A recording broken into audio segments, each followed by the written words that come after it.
السلام علیکم ورحمۃ اللہ وبرکاتہ۔ وعلیکم السلام۔ آج چونکہ رمضان المبارک کی 23ویں رات ہے، لیلۃ القدر کس رات میں ہوتی ہے؟ سنا ہے کہ طاق راتوں میں ہوتی ہے، اس کی کچھ علامات ہیں تو وضاحت کر دیں۔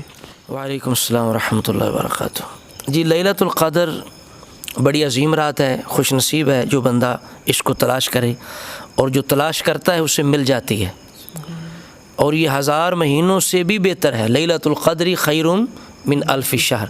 اور پھر یہ بھی حدیث پاک کے اندر ہے کہ یہ ہر رمضان شریف کے اندر ہے، ابو داؤد شریف کے اندر ہے، ہی فی کل رمضان، ہی فی کل رمضان، ہر رمضان کے اندر یہ ہوتی ہے۔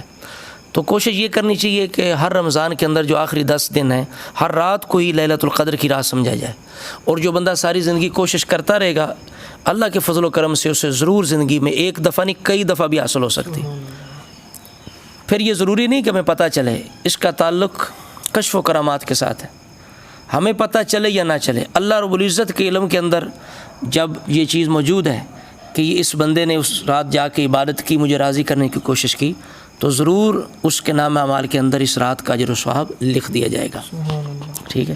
اور اس کے بارے میں یہ ہے کہ یہ رات بڑی معتدل ہوتی ہے، نہ ٹھنڈک ہوتی ہے نہ گرمی ہوتی ہے، بڑی کھلی کھلی روشن روشن، بڑی پرسکون، اور صبح کے وقت جب سورج طلوع ہوتا ہے تو اس کی شعائیں اس طرح نہیں ہوتی، بلکہ وہ چاند کی طرح اس کی روشنی ہوتی ہے۔